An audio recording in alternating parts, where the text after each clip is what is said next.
Well, ladies and gentlemen, this is a first for me.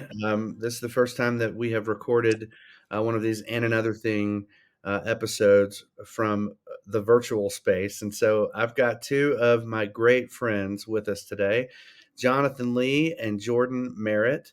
I'll give you guys a chance to talk about who you are and why you're here in a minute, but I just want to brag on you for a moment Mm, first. We're in this series in our church called The Stories Behind the Psalms.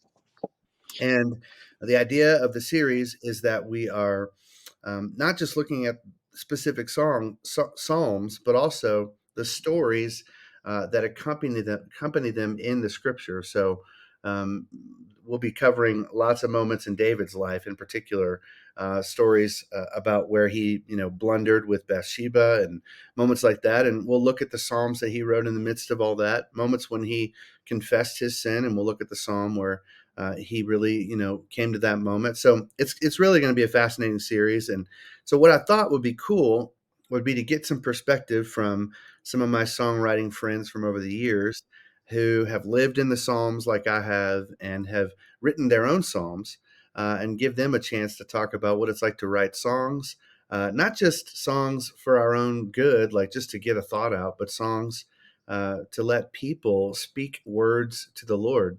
I think one of the boldest things that David did in those Psalms is he would start it by saying, "To the choir master." mm, Like, I want all of the people to sing these words. It's kind of a wild thing. So anyway, so Jordan Merritt, Jonathan Lee, two members of the band Table. right. So I've known Jonathan. I feel like forever. Jonathan was my very first co-write. Whenever I was sent to Nashville after I signed a publishing deal, they put me in a room with this crazy man, and I learned quick that I had no idea how to co-write, but he did. And so we wrote a song that day called "Glorious You Are." Wow. Um, and that made it to one of the Fike records. And so, anyway, Jonathan, it's awesome to have you here. Yeah, thanks. And Jordan, I've gotten to know through Travis, Travis Ryan, one of our buds. And I mean, Jordan, I mean, I don't know if I've ever loved somebody as immediately as I loved you. Mm, I mean, same, the moment I met you, I was like, oh, okay, he's one of them ones. same. I love So that. anyway, Jonathan, why don't you go first? Tell us a little bit about where you are, what you're doing these days, and what you're working on. Yeah. I'm kind of all over the place because I was born in Mississippi, lived in Nashville, Tennessee for 15 years, and now my wife and kids and I are in Cedar Rapids, Iowa, at Radiant Church. We've been here for almost 7 years. Worship pastor here, among so many other things, and we love it. And so we've been navigating. I've got 4 kids, and navigating that. That's always a fun journey. But a couple years ago, joined up with Jordan and a couple of other friends of ours, Cliff Preston and Jade Lundgren, and joined a band called the Band Table. And so we've been on tour, and that's been a absolute blast of kind of transitioning. So when I was in Nashville, I was writing songs for other artists, and if you'd asked me then if that's what I wanted to do, I was like no, but I ended up loving it and loved watching other people carry something that I had my heart invested in. But then uh, now we're transitioning into a season where it's like, oh wait, we actually get to sing our own songs, and that's been an absolute blast and a little humbling because it's like, man, there's so many other people that I think that could sing these songs and carry these songs better, but for whatever reason, God's allowing us to carry them. And so to see the fruit from that's been very special. So that's just a little bit of kind of where we've been and navigating life. That's awesome. That's awesome. What about you, Jordan? Yeah, man, I'm from Knoxville, Tennessee. Got a wife and 4 kids as well, so I know that life. Been a worship pastor in a lot of uh, different scenarios and settings. Been a worship pastor everywhere from Reformed to Charismatic to House of Prayer to Wesleyan, Mhm. and yeah, songwriter, part of the band Table. Now in this season, um, music is kind of my full-time thing. I'm a producer, I'm a songwriter. I have my own artist thing, but then I also do the band Table too. So it's a whole thing for me when it comes to music and writing songs and all that stuff. I still love the church and have a local church, and I love being part of the local church. But it just ministry looks different for me now. And how long did it take to grow the beard? You know, not long after I decided it was time to shave the head, Yeah. I looked like a cue ball, and I couldn't do that anymore. So I needed to have something to break it up, you know. Are there pictures on the internet of you without the beard? I don't think I've ever seen you without it. If you go to my wife's Facebook page, you'll find them. Okay. There are plenty there. It's a Okay. gold mine. I'm going to find them. That's happening. Go for it. Yeah. Right after we finish recording, that's what I'll be doing. Go for it. All right. So guys, tell me about your experience in the Psalms and how it has shaped the way that you write songs and how it's affected kind of your understanding of this thing that we do. I mean, all three of us have spent so many years writing songs for the church, songs for people to sing to the Lord. I think, Jonathan, it was you that taught me that thing about the Hallmark card. Mm-hmm. Remember that? I do. Yeah. Tell the people about that. I love that analogy. Yeah. Well, I can't take fully credit for it. My mentor, Jeff Dio, is the original one that shared this with me. But essentially, kind of comparing songwriting to a Hallmark card. So if I buy a card for my wife and it's been written so eloquently and so beautifully in words that I just can't come up with on my own. And it's beautiful, right? You read it to your spouse and they're like, oh, you thought so well. But there is this moment, and it's usually an awkward moment. You kind of fumble way through it, but you close the card. And if it's like your anniversary, your eyes meet and there's this expectation. Well, follow that up with your own words. Or maybe you write in the margins on the card. And that's where things break down, right? It's messy. I don't know what to say. I can't speak those words from the card.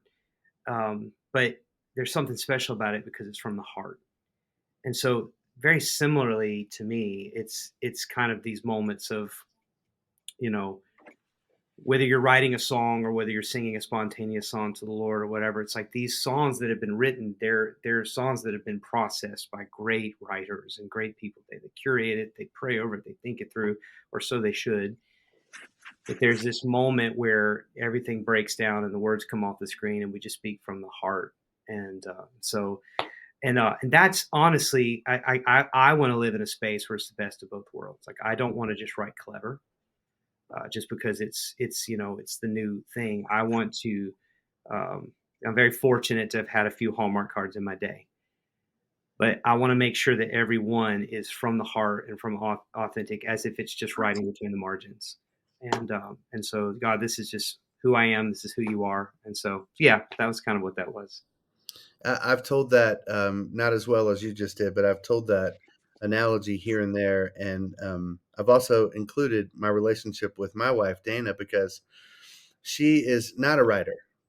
She is just kind of she's just not wordy in that way. And so Dana, when she Hallmark shops, she goes and looks for the longest, most thorough, most that's pointed good. card, and then she just writes Dana on the bottom of it. And I look for like a 3-word phrase in a card, and then I'm just gonna write it, And so we're just total opposites in that way. And I don't know which is better. I really don't. But I think that, when we think about songs, that we're putting these words in the mouth of God's people and saying, hey, say this to him. Like that, but also leaving space in the song for our souls, to sort of say what it needs to say in that moment. It's really unique. So Jordan, what's your process in sort of accessing the Psalms when you're thinking about songwriting? Yeah, I think for me, the word posture really comes up. Looking at David, and he's a man after God's own heart. There was an honesty that he had with the Lord that I think is probably the most important filter that I have when writing. And really, you see that in the Psalms. Each one really looks very different in his mood and in his tone and in his aggression, or tenderness or whatever it may be. But in every single one of them, there's an honesty there that I really try to make sure that every song that I write or every song that I'm a part of, can I sing it from that place in my heart? And it's not, some songs sound incredible. Lyrically and I'm not a smart dude at the end of the day. I'm from a really, really poor town. Went to a really horrible school that I love very much, but it was really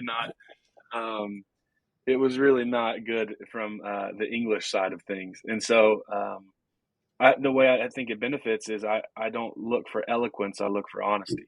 And I don't look for how pretty can I say this. It's really just, does it kind of pull the curtain off of my heart, and does it really kind of open that up for me? If it doesn't do it for me, it's probably not going to do it for anybody else. And so then it kind of asks the bigger questions. Why are we even writing songs if it's not to peel back the curtains of our heart to the Lord and really bear it all and say, hey, look, here's where I'm at. Here's what's going on. Here's where my heart is. Here's what I'm angry about. Here's what I'm grateful for. And so much of the Psalms are you can see David pushing himself from his honest, raw, rough place back to who God is, and knowing his character and knowing his nature. And so yeah, I think for me, when it comes to writing, and specifically how the Psalms have impacted, it's just honesty. I want to make sure that everything that I write, I feel, and I've connected my heart to the lyrics, and hopefully other people, if I can't get there, nobody else really can, Yeah. There's this thing that Jonathan Lee does whenever you're writing songs with him. He gets into this place where it's like both fists, closed eyes, just, right? Am I right about that? 100%.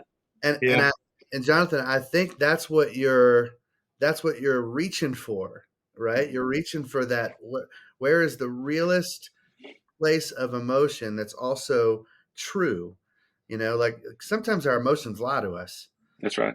Right. But so it's that connection of what is the truest thing in my heart right now that I can access in this moment. Well, how did you learn how to do that, man? Like, how did you get to the place where you can do that? I've never seen anybody do it quite like you.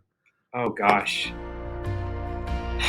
The first time I showed my song, showed my skills as a songwriter to a professional was when I was 19 years old, and it was so bad.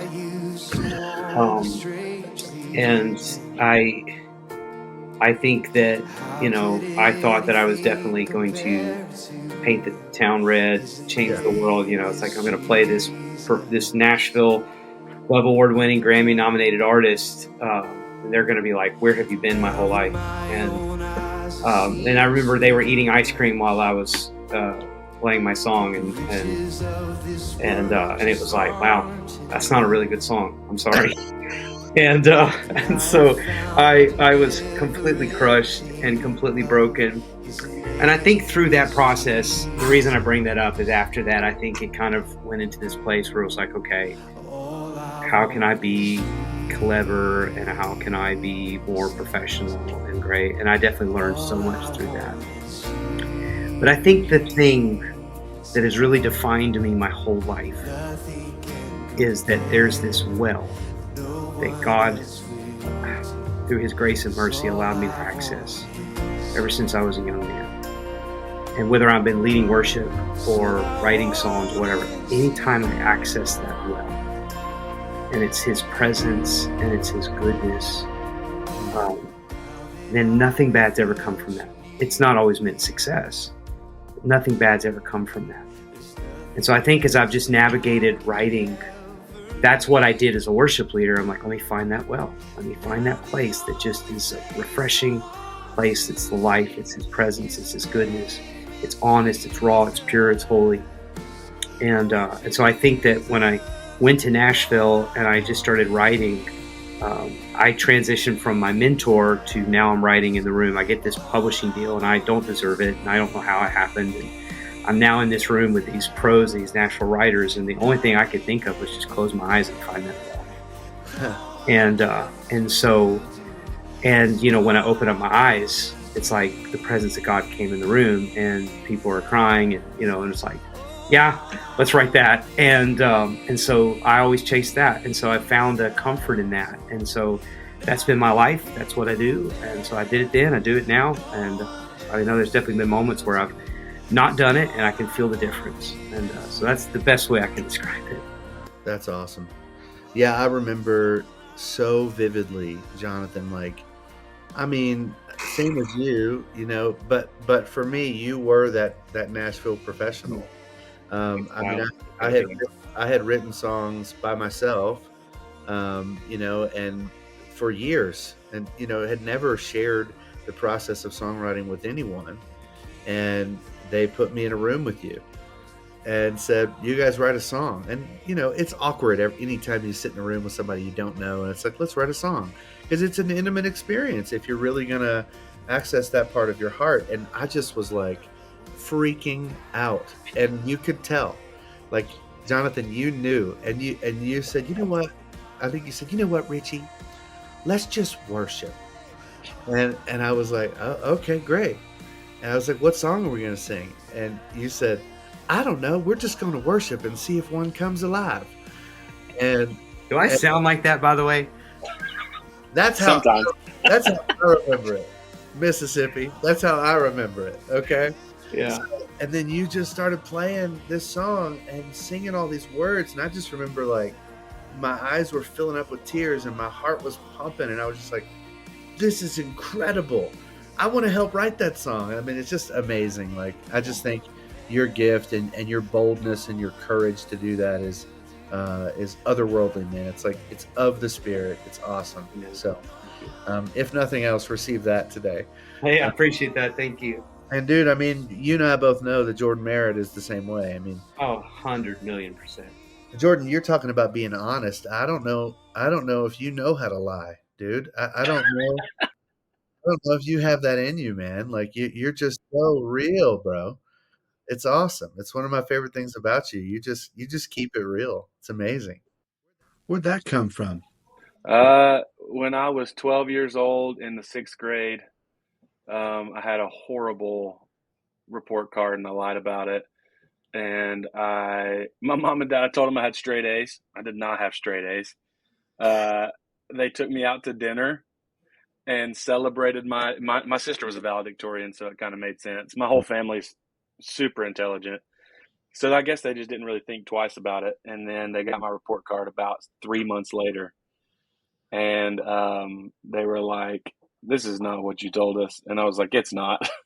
And so I was grounded for like 6 months.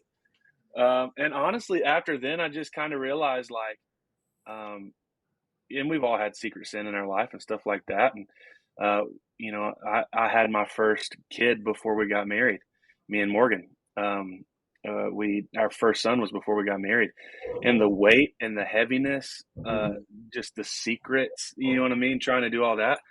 It kind of just, I got tired of that and was like, dude, and even when I communicate with other people, I realize that the way, as aggressive as I am with myself, I have a tendency to project that on other people. And if there's awkwardness in the room, I'm like, well, let's just talk about it. If there's something that needs to be talked about, I'm pretty quick to, like, hey, there's no sense in letting it sit. What I've seen in the flip side is I live now in the light of who Jesus is and what he's done for us a whole lot more freely than I did before.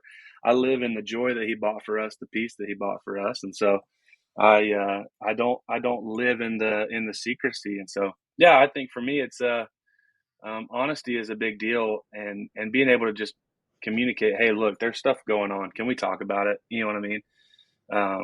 I have no problem doing that because I feel like I have to do that with myself a lot too. So, but yeah, I started with a 6th grade report card, and I That's was like, it's just not worth it, you know? amazing. Yeah, you learned that the hard way. Yeah. Yeah. But hey, Very serious. you got the dinner. You got I the got dinner. the dinner. It was like hibachi and everything. Come It was on. amazing. I'll never So take that away from you. yeah, no, for sure. I just feel shame every time I go now. That's funny. Well, I mean, dude, speaking of like just that raw, vivid honesty, that's David, isn't it? I Mm, mean, yeah, that's just, I mean, I do think that there's some times where David, no offense, Holy Spirit, but David could have used the editor. I mean, yeah, all of us as songwriters have sent songs in to our publisher, and mhm, they've told us, "Hey, this is 7 songs. This is not 1 song. This is 7 songs." Right? I mean, I know I've experienced that, and so it's fascinating, and I think it's just that piece of like I can't not say everything that's real in this moment right now. If I leave anything out, then I'm a liar. And I think that's the thing about David that was so precious. I just, in week 1, you guys should go read this. It's hysterical. In week 1 of the series, I taught on Psalm 24, which turned out to be David's last psalm before he died. And if you've ever read First and Second Kings, there's a moment where David is dying and he's laying at his deathbed, and it's all she wrote. I mean, this is the last words of wisdom he's about to impart into Solomon. Have you ever read this? Do you know the last words of David? He I don't says remember them. I've read them, but he says to his son Solomon, he says, "I want you to be good to this family because they were good to me. Make sure that you follow the Lord's counsel in your life. And lastly, just right before I go, there was a man named Shemaiah, and he cursed me when I was running from Absalom. And I promised, I made a vow, I made an oath that I would not kill him. But you didn't." He says, "You know what to do. Make it bloody." And then he flatlines. Those are the last words of the man after God's own heart. that's it's my my boy. next song. That's my next song right there. Yeah, I made an oath, but you didn't. Make it bloody. I mean, dude, I've never felt more seen in my life. I mean, my dude was petty on another level. This dude was Shemaiah has another thing coming. So anyway, I just thought that was fascinating. It's just so funny to, and so when you read Psalm 24 and you see a guy who's thinking about his legacy, he's thinking about, what he's going to leave behind him. Um, it's just crazy to think about what he was thinking about in those times. So anyway, but I wanted to ask you guys, what psalm over the years do you keep coming back to? What's the one that like echoes in your heart? What's your favorite psalm, and how's it affected you? Either one. Jonathan, you go first. Gosh, I mean, that's how do you pick a favorite one? Um, I think Psalm. So I'm gonna. There's 2 layers to this. So if I had to pick just one complete psalm from chapter to end, I think Psalm 119 would be my favorite, just because it's this absolute. And I know it's. I don't think it was completely written by David. May not have been written by David at all, but um, but it's just this absolute picture of how I'm going to choose above all else to love your word and your law and your commands, and I'm going to delight in it. And how can a young person be pure? By hiding your word in my heart. And so, man, I come back to that one a lot, especially the times where I don't want to. It's like that's like eating something healthy that you don't want to eat, and I know that's ironic because I don't eat healthy at all, but um, but I do it spiritually, thankfully. Um, and but I know that this is kind of the cliche, but the 23rd Psalm, really everything that you need is in that passage. He gives you rest. He gives you peace. He gives you comfort. He walks with you through your hardest moments. He prepares a table for you in the presence of your enemies. He pours his oil of blessing upon you. Mm. He just, and so it's like for every moment that I am about to face something, and that the Lord is my shepherd. Like it's just there. And so, and obviously I have a psalm that I wrote with Jenny Riddle, "You are my shepherd," and it came from that. And it's very precious and dear to my heart, that psalm. But um, man, there's a lot of times I know it's the verse that everybody turns to, though we walk through the shadow of death, we fear no evil. But I can't tell you how many times that there have been tearful moments where I've needed to read that passage specifically, because of the shadows of life and the fear of evil and all those things. And so, and that passage, and obviously Psalm 91 is a very dear one to my heart as well. But yeah, Taking them all up, Jordan. You're not going to have any left. sorry. No, I was gonna say. I mean, Psalm 23. I know it's the low hanging fruit, but so much of the past 5 years of my life, the Lord's unpacked every layer, not every layer, but every verse specifically, in real time in my life, and so it would be hard for me. It would be dishonest of me to say that there's another one that impacts me as much as that one. It's just so much of my family. In our story in the past few years is we needed rest. We just moved, been a part of church staffs, church planted, until it didn't go the way that I had hoped. And just so much of what my family needed was just rest and provision from the Lord, guidance, direction, also knowing that his goodness and his mercy follows us all the days of our life. And so I'd be lying if I said that one wasn't the one that has impacted me the most. In so many different relationships, so many different situations, I've had to look and go, all right, Lord, speak. And he's used that one. And so I think that's the how great of our God, or how great is our God of David's, catalog, maybe. But I'd Yeah, say it's 139 for me too. oh Just, yeah. where can I go from your spirit? Where can I go from your presence? Mm. There have been seasons. This past season was hard for me. This past year, to be honest, coming out of ministry, church ministry, the way that I had always been my whole life, Right. and kind of going into, okay, now I'm kind of a business owner, which I swore I would never do.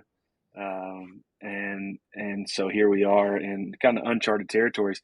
And I think that I had to disconnect so much of what I had come to believe was God's favor and blessing on my life was because I was doing church work, church ministry. And now I'm doing ministry, and I have seen the favor and the presence of God in very different but equal ways, and so just so much of that. And many days I'm looking, going, all right, Lord, where are you at? I don't see you, and just having to remind myself that I've done the best that I can to be in your will and in what you have for me, and trusting that you're still here, even though I don't feel it. You know what I mean? Even though I don't see it, even though what I look at on my life is failure, you see it as an opportunity to turn a new story. So yeah, both of those for me have been huge, specifically in the past 3, 4, 5 years. That's amazing. Yeah, I think I'm in a season as a pastor of a church. First time I've ever been a senior pastor is this first go around the sun. We launched the Movement Church in October, and I was a lead pastor before then. But now it's like, okay, I'm a senior pastor. It's on me and my team. And man, the phrase from Psalm 23, "He makes me to lie down." Yeah. He makes me to do it. What is it about me that the Lord has to make me chill? Like, and what is it about me that is so ravenous to get things done and accomplish and achieve? No, he makes me to lie down like that. Just that phrase alone is like right where I am in this season of my life. So yes, Psalm 23 is awesome. Yeah. Let me ask you guys a couple more questions. One, every songwriter that I know, their favorite songs that they've ever written are songs that were birthed by a story. I mean, come on, all of us have been sent to Nashville to sit with people and write songs. And those are good songs. And, oftentimes we find that those songs find the light of day and they do well. But man, it's the songs that came out of a story that we'll keep coming back to. And we love to tell the story as much as we love to sing the song. So I bet you don't have to think hard about what is that one for you. Jordan, you go first. What is a song that the story behind the song is so meaningful to you that you've written? Yeah, I'd say for me, songs are all really close to the heart. Kind of like what we talked about with the honesty part. Um, they're all really close. Um, I'd say the one that's most significant though is "You Hold It All." Hmm. "You Hold It All." We wrote in 20. I guess it was like April of 2013, Hmm. and my first son um, was born in May of 2013. And so I'm here playing drums at our church. Travis is leading. His brother Brandon's playing keys. I have a pregnant girlfriend who I love very much, who I always wanted to marry, but we just did it backwards. And I'm about to be a dad. I already had so much stuff I needed to process, so many things I needed help with. Um, just felt anxious, overwhelmed, broke, all of it. Um, and I remember sitting and leading worship. I was playing drums that day, and Brandon just started playing that chord progression, and I just started singing, "You Hold It All, You Hold It." And it's the most unbelievably simple chorus that anyone can write. It was actually so simple that they said, "No, we can't cut it like it is." uh, but to me, that was all I wanted to say, and I felt in that moment just this feeling of like I have no idea. I Hmm. have no idea. I grew up in church. My dad was a deacon. My uncle was a pastor. My whole family, ministry was everything. And now here I am, um, just upside down, and I have no idea. I'm not ready for this. You know what I mean? And so that season of life, Haley always says, Haley, Travis's wife, she says, we believe was our kind of story. That was our story. But You Hold It All was y'all's, talking to me and Morgan. And so, and it really was. It was us kind of having to look at the Lord and go, I have no idea. I have no idea what to do. I have no idea what steps to take.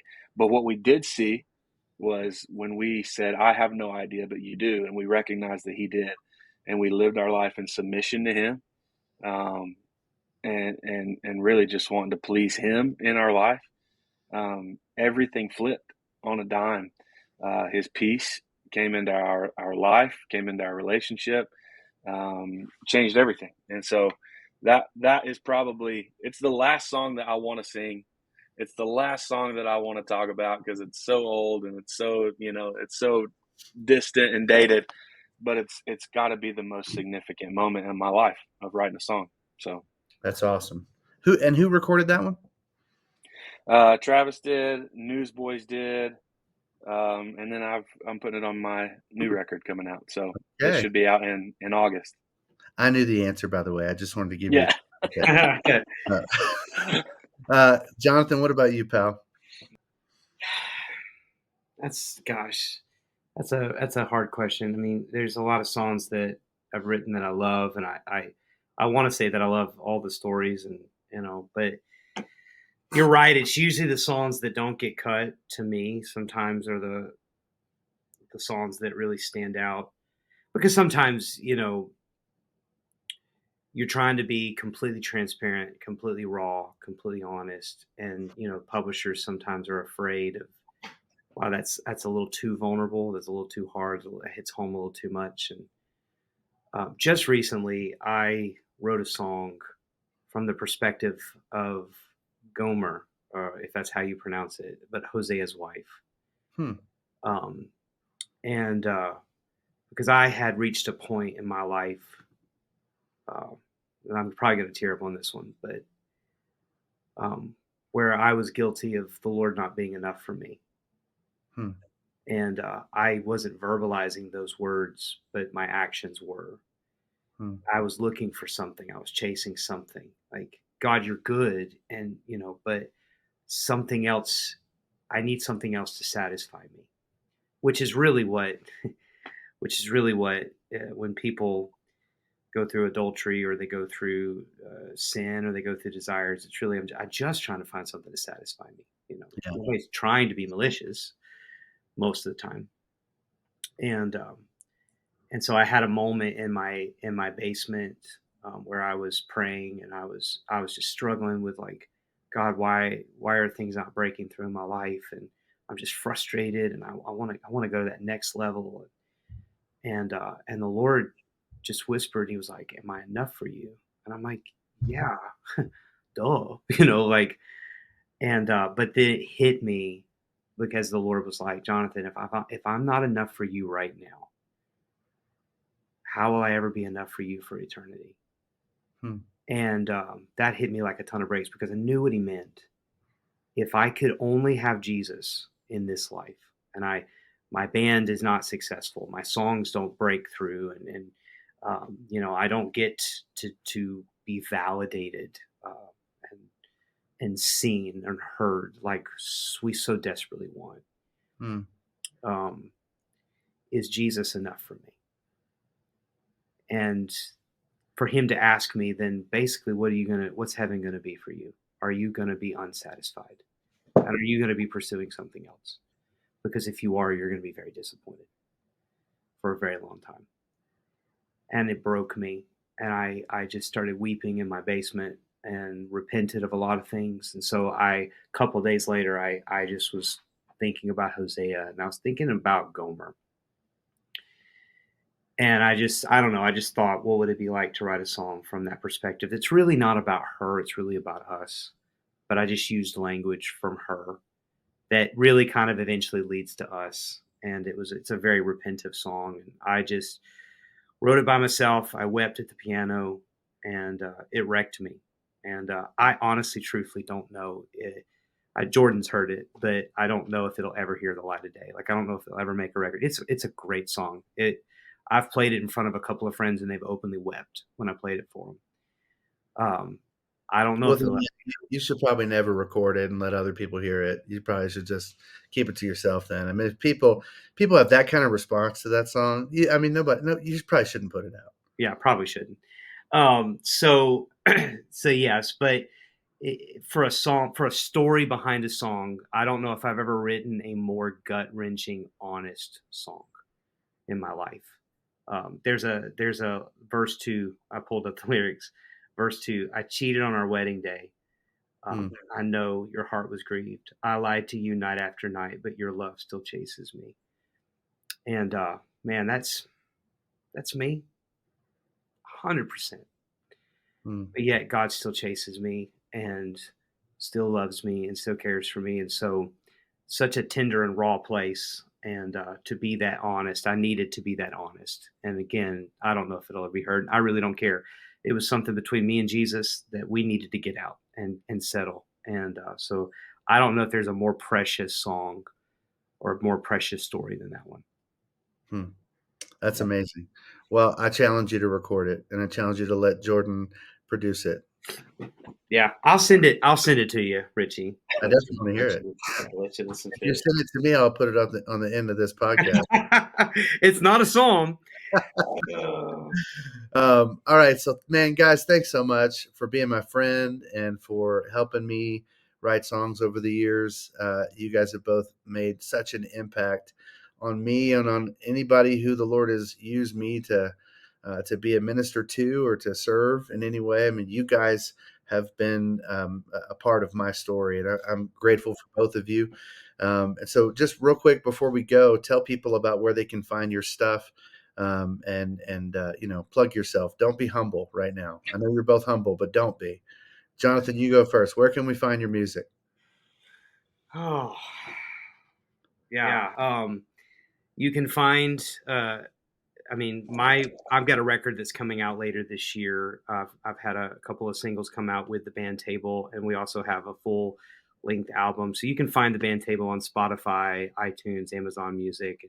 I think there's some other streaming platforms, um, but I'm also I don't have a date for it yet. It's in massive secrecy.